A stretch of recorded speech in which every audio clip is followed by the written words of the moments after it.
ঘরের দরজায় দাঁড়িয়ে ছোট্ট এই সূরাটি পড়ুন, আপনি আপনার ঘরের যত রকমের অভাব অনটন আছে সব অভাব অনটন দূর হয়ে যাবে এবং টাকা শুধু আসতেই থাকবে। বিশেষ হচ্ছে না, মনে হয় না? টাকা শুধু আসতেই থাকবে। আল্লাহ রাসূল সাল্লাল্লাহু আলাইহি ওয়াসাল্লামের এক সাহাবীর পরীক্ষিত আমল, এই আমলটি যেই করেছে সেই ফল পেয়েছে। আমি কিছুদিন আগেও এক জুমায় হয়তো বলেছি দোয়াটা। এই যে আপনাদের এই কুমিল্লাতে এক লোক ওই দিন ধরে, লোকটা প্রায় মনে হয় 20 দিন না 25 দিন আমলটি করছে। লোকটা একদম চাক্ষুষ, আমার বাস্তব রিয়ালিটি দেখতে বলতেছি। এই লোকটা বলে, হুজুর আপনি একটা আমলের কথা বলছিলেন, ঘরের দরজায় দাঁড়িয়ে এই ছোট্ট সূরাটা আমি পড়ছি, ইনশাআল্লাহ 20-25 দিন পড়ছি। আমার আলহামদুলিল্লাহ বিশাল বড় মাছের আড়ত ব্যবসায়, আমি ব্যবসায়ী ব্যবসা করি। আমার ব্যবসার মধ্যে এত ভাটা ছিল যে কোনো কিছুতে আমার বরকত ছিল না, আমার ফ্যামিলিতেও শান্তি ছিল না। কিন্তু আলহামদুলিল্লাহ হুজুর, আমি ইয়াকিন আর ইখলাসের সাথে আমলটি, আপনার যে আমলটি করছি, আমি সাথে সাথে আলহামদুলিল্লাহ এখন আমার ব্যবসার মধ্যে বরকত, আমার পরিবারের মধ্যে আলহামদুলিল্লাহ এখন রহমত, এবং কন্টিনিউ আমার পরিবারের মধ্যে আর কোনো রকমের অভাব অনটন নাই। একদম চাক্ষুষ।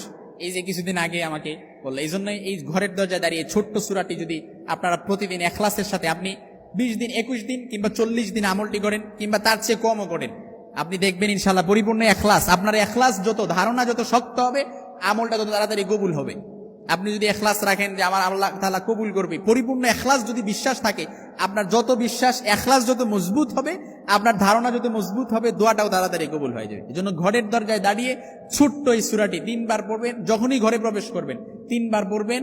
আমরা সূরাটি সবাই পারি, ছোট্টবেলা সূরাটি কবে মুখস্থ করে ফেলছি এমন কেউ নাই যে হুজুর এই সূরাটা পারি না আমি, এমন কেউ নাই, সবাই পারি।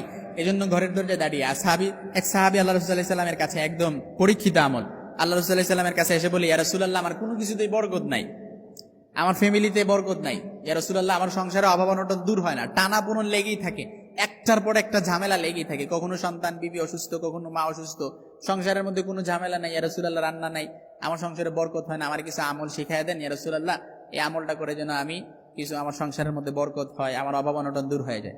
আল্লাহর হাবিব সাল্লাল্লাহু আলাইহি সাল্লাম বলেন, যাও, টেনশন করিও না, চিন্তা করিও না, এমন একটা আমলের কথা শিখাইয়া দেব, আজকে যদি আমলটা করতে পারো, তুমি আমলটি যদি কন্টিনিউ করতে পারো, তুমি সাথে সাথে ফলাফল পেয়ে যাবে। তখন ইয়া রাসূল যখন এই আমলটি শিখাই দিলেন, আল্লাহ রাসূল সাল্লাল্লাহু আলাইহি সাল্লাম বলেন, তুমি যখনই ঘরে প্রবেশ করবা, তখনই তুমি ঘরে প্রবেশ করার পূর্বে তুমি 3 বার সূরাতুল ইখলাস, কুল হুয়াল্লাহু আহাদ, আল্লাহুস সামাদ, লাম ইয়ালিদ ওয়া লাম ইউলাদ ওয়া লাম ইয়াকুল লাহু কুফুয়ান আহাদ, এই যে ছোট্ট সূরাটা আমরা সবাই পারি, এমন কেউ নাই সূরাটা পারি না, সবাই পারি। এই সূরাটা পড়ে আপনি যদি 3 বার পড়ে যখনই ঘরের ভেতর প্রবেশ করবেন, 3 বার সূরাটা পড়ে প্রবেশ করবেন, তারপর আপনি কন্টিনিউ, কিংবা 7 দিন বলেন, 1 সপ্তাহ বলেন। ওই সাহাবী তো 1 সপ্তাহে আমল পেয়ে, ওই সাহাবী 1 সপ্তাহে ফল পেয়েছে। 1 সপ্তাহ পরে ওই সাহাবী এসে বলে, ইয়া রাসূলুল্লাহ আপনি আমলটা শিখাই দিয়েছেন, আমি 7 দিন 1 সপ্তাহ আমল করছি, আমার ঘরে এখন এত টাকা হয়েছে, টাকা রাখার জায়গায় খুঁজে পাচ্ছি না আমি। সুবহানাল্লাহ বিহামদি। এই জন্য আমলটা করেন আপনি, এই যে পরীক্ষিত আমল, যেই আমলটি করেছে সেই ফল পেয়েছে। এই জন্য ঘরের মধ্যে যদি অভাব অনটন থাকে, বরকত নাই, রহমত নাই, সাকিনা নাজিল হয় না, সব সময় ঘরের ভেতরে টানাপোড়েন লেগেই থাকে, একের পর এক অশান্তি লেগেই থাকে, একের পর এক অশান্তি বিরাজ করে, এই আমলটি করে যখনই ঘরের ভেতরে প্রবেশ করবেন, ঘরের দরজায় দাঁড়িয়ে 3 বার এই ছোট্ট সূরাটি পড়ে তারপর প্রবেশ করবেন, নিমিষে আপনার ঘর থেকে অভাব দূর হয়ে যাবে, অশান্তি দূর হয়ে যাবে, পেরেশানি দূর হয়ে যাবে, বিপদ দূর হয়ে যাবে, আপদ দূর হয়ে যাবে, উদ্বেগ উৎকণ্ঠা সবকিছু আল্লাহ তাআলা দূরীভূত করে দিবে। এই জন্য আমাদেরকে আমলগুলো বুঝে বুঝে করতে হবে। পরিপূর্ণ ইখলাস রাখেন অন্তরের ভেতর।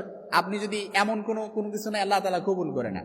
আল্লাহ বলতে থাকে, আল্লাহ মিন মুস্তাগফিরিন ফাগফির, আল্লাহ আমার কাছে চাও, আমি তোমাদেরকে দিয়ে দেবো, কিন্তু চাইতে তো হবে আল্লাহর কাছে। এই জন্য আপনি যখন আল্লাহর একত্ববাদের, তাওহীদের স্বীকৃতি দিয়ে আল্লাহর কাছে চাচ্ছেন, আল্লাহর কাছে আপনার আবেগ মিশ্রিত কণ্ঠে আল্লাহর কাছে বলতেছেন, আল্লাহ তাআলা আপনাকে অবশ্যই দিয়ে দিবে। তবে প্রত্যেকটা আমল করার জন্য শর্ত হচ্ছে আপনার ভেতরে পরিপূর্ণ ইখলাস থাকতে হবে, আপনার ভেতরে পরিপূর্ণ ধারণা থাকতে হবে যে আল্লাহ তাআলা আমার দোয়াটা কবুল করবে। আপনি যদি 100% কবুল না, আপনি যদি 100% শিওর না থাকেন, আপনি চিন্তা করেন আল্লাহ দোয়াটা কবুল করলে করলো, না করলে নাই, এরকম যদি চিন্তা ভাবনা করেন, তাইলে তো আল্লাহ তাআলা আপনার দোয়া কবুল করবে না। এই জন্য আমরা যেন এই ইখলাসের সাথে আমলটি করি, ইনশাআল্লাহুল আজিজ। আমি বলে দিচ্ছি, যে আমলটি করেছে সেই ফল পেয়েছে। এই জন্য আমরা করবো তো ইনশাআল্লাহ, আল্লাহ কবুল করুক, পারেন আমিন।